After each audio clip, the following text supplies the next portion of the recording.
Tipe soal benar dan salah ini kita pilih menu paling atas, true false.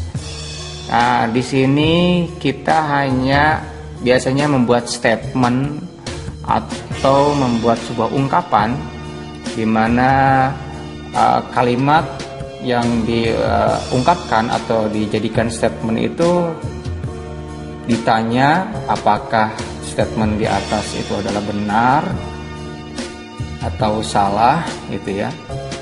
Dan ini juga tentunya perlu analisis ya, bukan soal yang mudah, karena kalau soalnya kita nggak bisa bikin soal-soal kayak gini, kita bisa terjebak membuat soal-soal yang terlalu mudah. Tapi kalau soal yang perlu analisis, apa salahnya kita bisa menggunakan menu true and false. Dan di setiap soal tentunya kita juga bisa memilih mana kunci jawabannya, dan kunci jawabannya adalah true ya. Untuk gradingnya misalkan 10 soal, total skornya adalah 10, maka gradingnya adalah 1. Tapi kalau 10 soal total poinnya adalah 100, maka satu soalnya adalah sama dengan 10 poin gitu ya, 10 poin untuk per gradingnya. Dan di sini di poin ini kita tidak mengenal koma ataupun juga titik.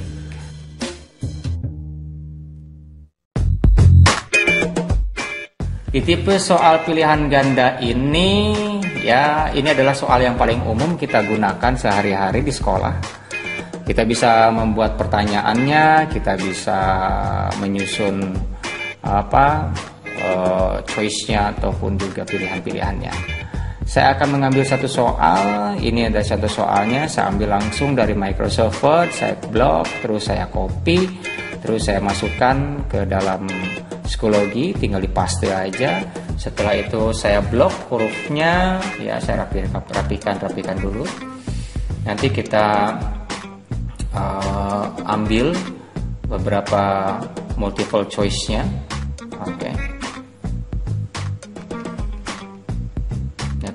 Kita rapikan. Pertama kita ambil dulu di A, itu kita cut, kita masukkan ke choice 1. Selanjutnya B ke choice 2, dan seterusnya.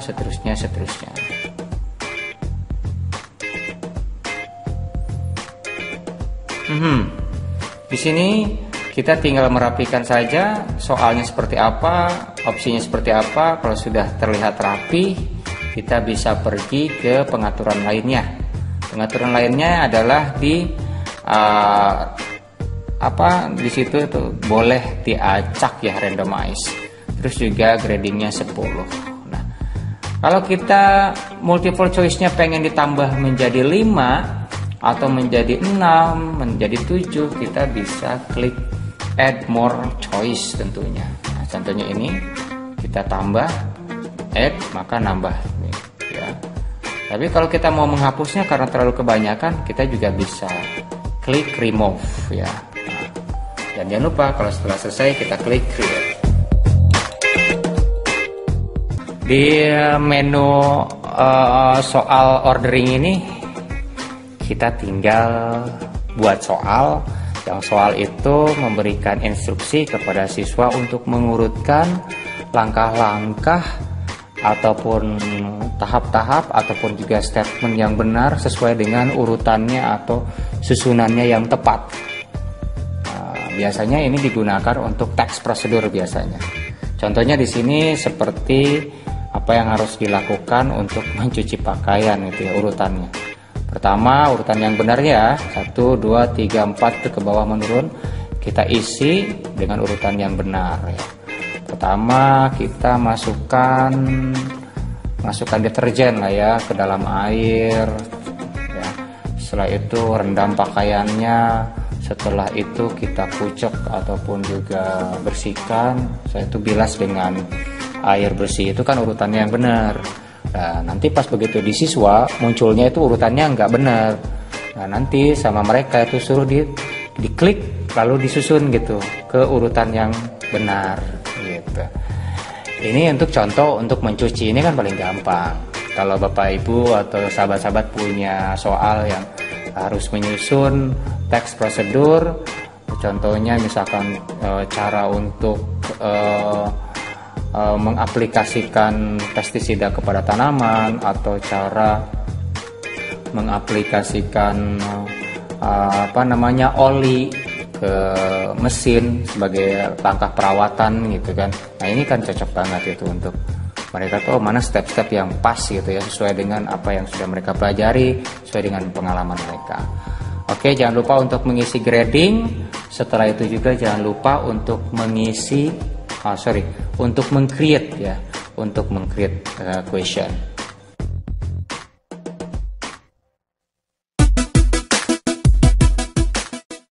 Kita ingin bikin soal berupa soal uraian ya.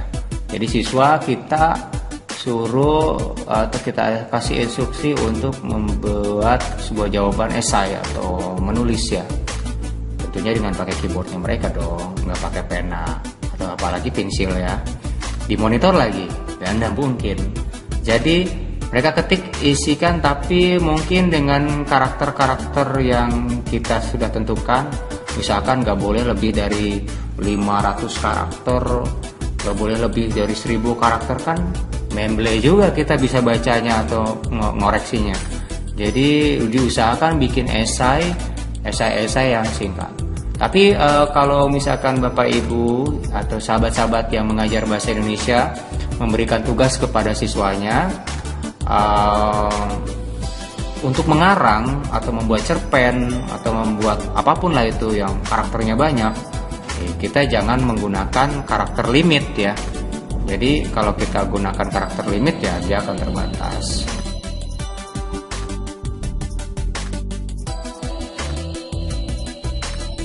Untuk mengisi mengisi soal yang biasanya soalnya itu rumpang atau kosong-kosong gitu ya. Nah, kita bisa ketik soalnya lalu kita kosongkan. Kosongkannya itu kan biasanya kita pakai titik-titik gitu ya. Titik-titik. Ya. Tapi di sini di psikologi kita tidak menggunakan titik-titik, tapi menggunakan underscore. Ya, kita menggunakan underscore.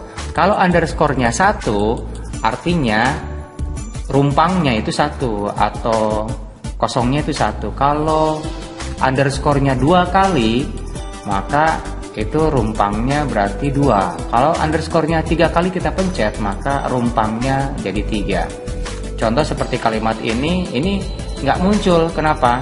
Ya, nggak muncul karena kita harus mengganti titik-titiknya ini dengan dengan underscore. Kita blok, kita ganti dengan underscore. Nah, kalau di keyboard itu seperti ini nih. Ya, logonya di situ. Tapi bukan yang strip ya, tapi yang underscore yang panjang. Nah, di sini kita mengetikkan 3. Ya, 3 kali underscore maka munculnya 3. Kalau sekali, berarti munculnya rumpangnya cuma 1.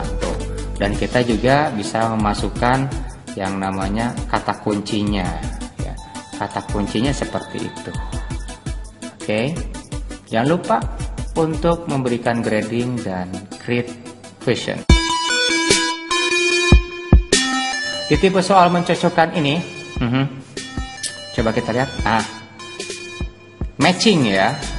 Setelah kita klik file matching, selanjutnya kita buat dulu instruksinya.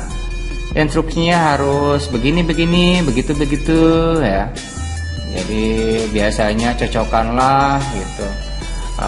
Bahasa Inggrisnya apple, bahasa Indonesianya apel. Terlalu mudah ya. Nah, ada yang bisa yang bikin yang lebih sulit lagi. Misalkan bahasa Inggrisnya adalah ant ya, bahasa Indonesianya semut. Nah, nanti mereka akan mencocokkan. Berikanlah dulu di kolom ini adalah kolom instruksinya. Lalu di questionnya dan juga ada answernya. Seperti yang sahabat lihat di situ ada sugar, ya mungkin dekatnya dengan sweet ya. Nah, ini cocok-cocokannya itu kita sudah susun di sini sesuai dengan pasangannya. dan nanti siswanya itu tinggal mencocokkan sesuai dengan apa yang mereka ketahui atau sesuai dengan pemahaman mereka nya, sesuai nggak sama yang kita punya gitu.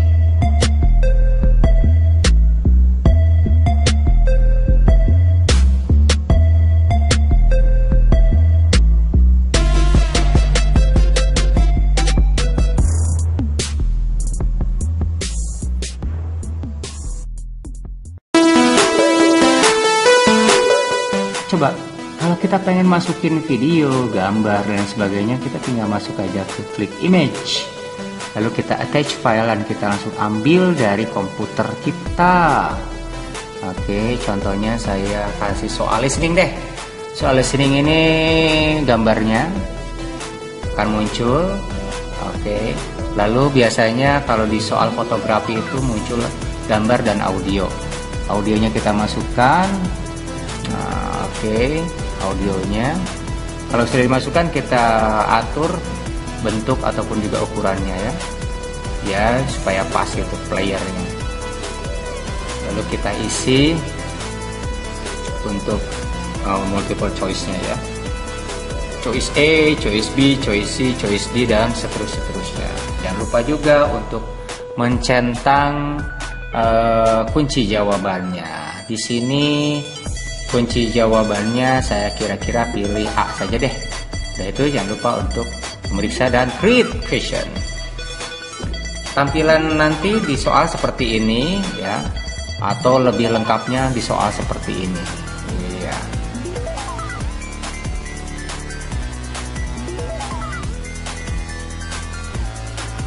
Mengambil dari bank soal. Iya, kita bisa pergi ke add question ya.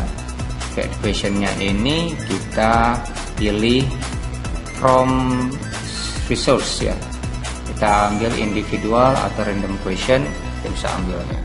Kalau di resource-nya kita sudah nyimpen, tapi kalau belum nyimpen ya nggak bisa lah, harus disimpan dulu di source-nya, di personal ya. Kalau belum nyimpen, kalau udah nyimpen pasti ada, bisa kita pilih ya soal-soalnya itu.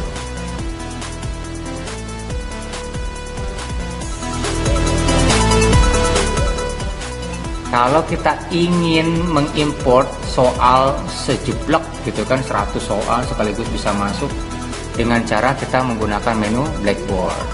Kita cari di Google konverternya secara online, Blackboardnya ya, generator, Blackboard generator. Kita pilih misalkan salah satu situsnya, contohnya situsnya ini dia ya, Blackboard Quiz Generator. Kita ambil judulnya apa, kita buat judulnya apa, terus kita copy soalnya dari Word yang kita miliki. Oke, kita ambil, kita paste atau kita tempel saja langsung di soalnya. Enak kan? Nah, ini dia, kita tinggal langsung export ataupun juga kita langsung import nanti ke Schoology secara otomatis. Soalnya masuk semua. Tapi ya harus hati-hati karena soal ini di sini enter dan spasi itu diperhitungkan ya. Setelah itu kita klik generate quiz dan kita juga langsung klik namanya to download. Setelah diambil filenya ya, kita rename dulu foldernya biar filenya bentuknya zip ya. Kita rename dulu biar nggak pusing nyarinya. Kalau udah di rename, terus kita bisa mengambilnya di Schoology. Oke, klik Blackboard, next. Setelah itu kita pergi ke attach. Setelah itu kita ambil materinya yang sudah kita punya ya, conditional sentence, import, dan breng. ya soal sudah masuk semuanya.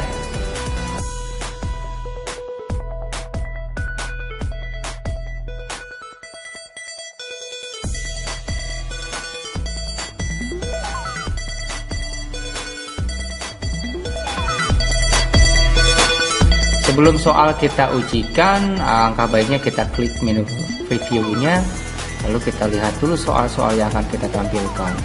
Apa benar soal yang kita buat itu sesuai dengan ekspektasi atau sesuai dengan keinginan kita? Tipe-tipe soalnya, pilihan gandanya, atau esainya, atau lain-lain sebagainya, apakah sudah sesuai? Kita bisa pilihnya ini adalah di menu preview untuk soalnya ya, dan kita juga bisa coba-coba untuk mengerjakan soalnya dengan cara menggeser-geser, mengisi-mengisi, ataupun juga memilih-milih gitu kan. Udah bisa nggak gitu kan, udah diisi gitu kan, jangan-jangan error kan. Nah kalau udah semuanya bisa berfungsi, berarti soal yang kita berikan kepada siswa itu sudah oke lah, udah layak itulah ya.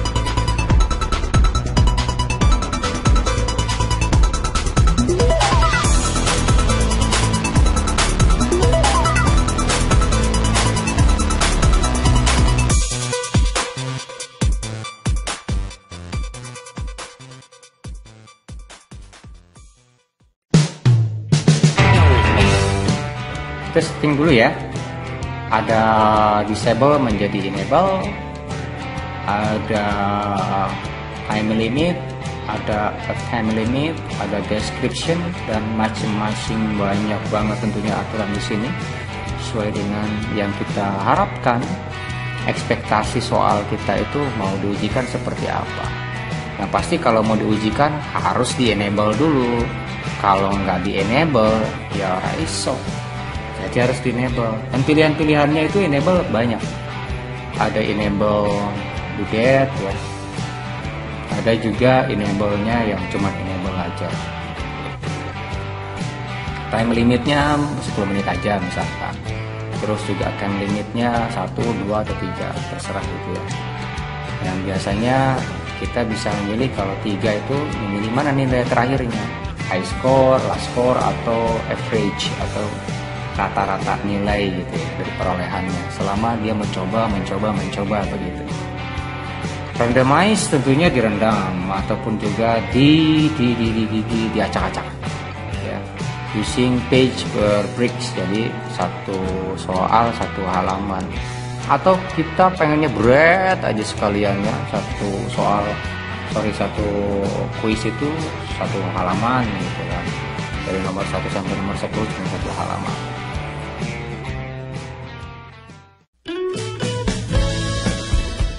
Kita bisa membuat tugas pada siswa berupa bentuk tugasnya adalah tugas diskusi. Kita berikan dulu judulnya. Nah, judulnya kita kasih, setelah itu ada deskripsinya atau petunjuk pengerjaannya. Nah ya, di materi diskusi ini kita diskusi tentang diskusi apa ya kira-kira. Oke.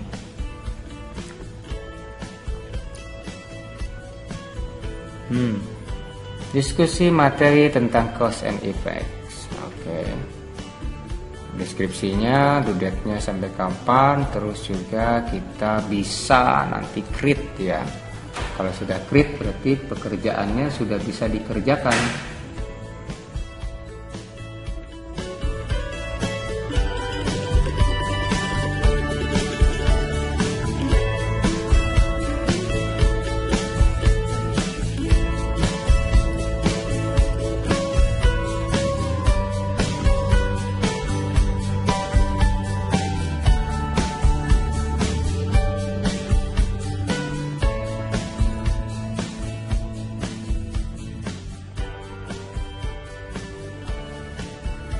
Oke, sudah jadi diskusi siswa, jadi tinggal diklik ya. Nanti di situ tinggal isinya ya tentang komen-komen lah. Komen menurut saya begini gini gini, setelah saya baca begini begini gitu ya. Saya cara baca begitu. Kita mau bikin artikel sama siswa itu, kita mau kasih dia materi lah bahasanya gitu. Tapi langsung di psikologi gitu. Ya pastinya kita harus punya master filenya dulu dong. Saya ambilnya misalkan job interview, kita buka materinya. Oke, lalu saya akan copy. Judulnya saya copy, terus juga kontennya juga saya tinggal copy aja semuanya. Ya, dan kita bisa langsung tempel di sini. Kalau udah selesai ya tinggal kita create aja. Oke, kalau sudah di create, nah nanti contoh materi yang kita berikan seperti ini ya. Waduh, pusing juga nih bacanya.